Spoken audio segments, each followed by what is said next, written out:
Il est 8h10, c'est l'interview d'actualité. Et Thomas, vous recevez ce matin un ancien agent du KGB, Sergueï Girnov. Il vient de publier L'éclaireur aux éditions Nemrod. Bonjour et bienvenue à vous, Sergueï Girnov. Bonjour Thomas. Alors, beaucoup parlent de Vladimir Poutine sans jamais l'avoir rencontré, sans jamais l'avoir connu. Vous, il a été un de vos collègues au KGB. Est-ce que pour commencer, vous vous souvenez de votre première rencontre, le premier contact, votre première impression quand vous avez été face à Poutine? Je crois qu'on est en 1980, c'est encore l'URSS, évidemment. Oui, bien évidemment, je m'en souviens. Ça m'a marqué. Moi, j'étais étudiant de MGIMO, l'Institut des Relations Internationales à l'époque. Lui, il était déjà au KGB.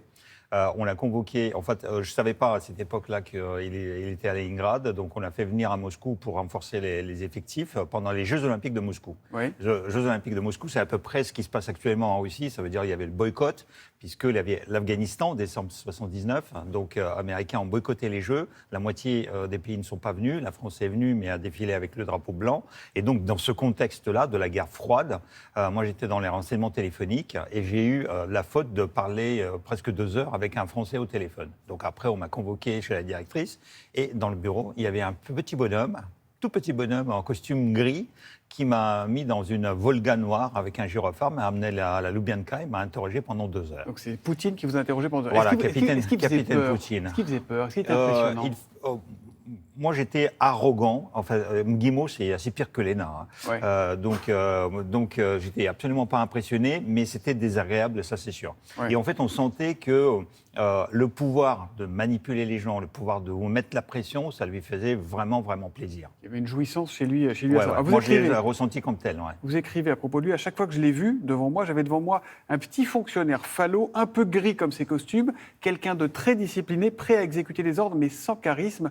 Vous le qualifiez aussi d'insignifiant, d'inexistant.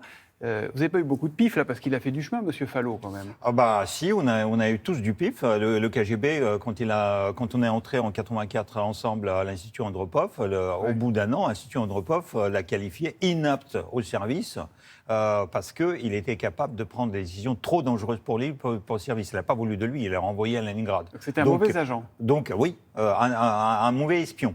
Parce qu'un agent de KGB, il l'aurait pu faire, d'ailleurs il est resté, mais un mauvais espion. Et donc le KGB a eu le pif, sauf que personne ne nous a écoutés.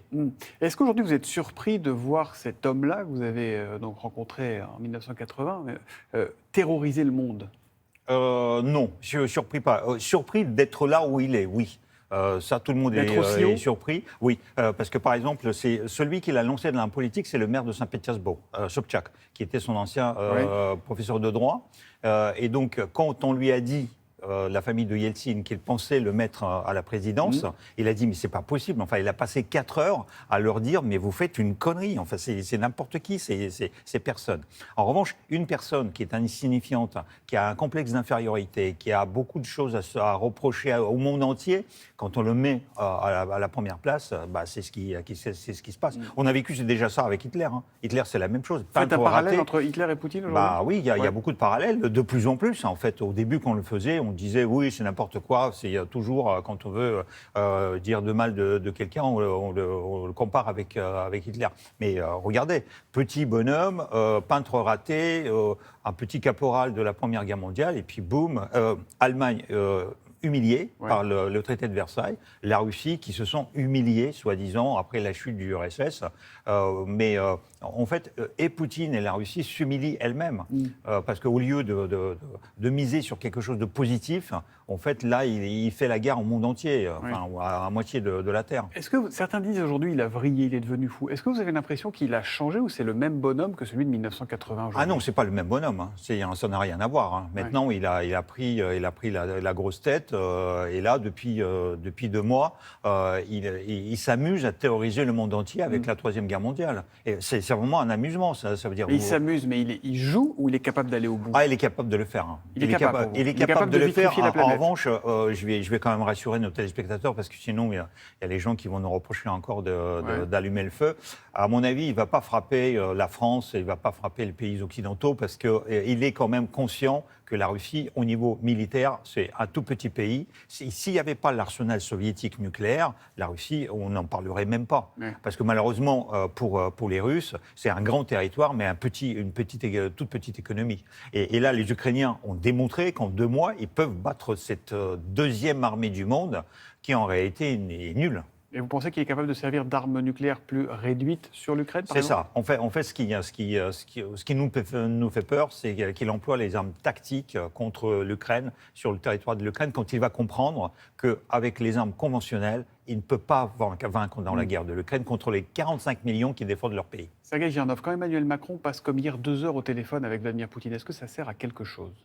Ça sert uniquement à la chose suivante, c'est Macron, actuellement, c'est la seule personne qui peut dire à Poutine ce que l'entourage de Poutine ne lui dit plus. Oui. Parce que Poutine, maintenant, les gens autour de Poutine, même les services de renseignement, vous savez comment il a traité Narishkin. On avait vu cet homme humilié dans les donc, caméras. Vous imaginez cette personne, après, venir à Poutine, lui dire « oui, on est en train de perdre la guerre, etc. » Et donc Emmanuel Macron est le seul à lui dire « Vladimir, tu fais les conneries. Il faut arrêter les conneries parce que sinon regarde ce que tu fais. Enfin, c'est n'importe quoi. » Mais il l'écoute ou pas ? Il écoute quelque chose ou pas ? La seule chose qu'il a dit, qui est ressorti hier côté Moscou, c'est arrêter d'armer l'Ukraine. Voilà c'est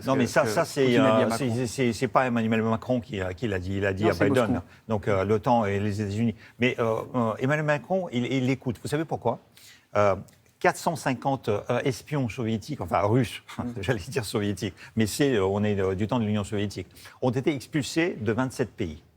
Et la Russie, quand on expulse les espions, fait la même chose pour le pays d'en face. Pour la France, elle n'a pas fait. La France a expulsé 35 plus 6. La Russie, pour le moment, n'a pas fait. Ça veut dire que Poutine, quand même, garde ce canal par rapport à la France et garde la possibilité aussi de pouvoir parler quand même à quelqu'un. Qu'est-ce qui peut l'arrêter, Vladimir Poutine, aujourd'hui ? La foi, le pape qui veut y aller, ses croyances Non, Poutine ne croit à rien. D'ailleurs, patriarche de Moscou n'est pas un croyant, parce qu'il n'est pas un chrétien. Quelqu'un qui parle comme un militaire n'est pas un chrétien. D'ailleurs, le pape, c'est un ancien agent du KGB. Hein. Donc voilà.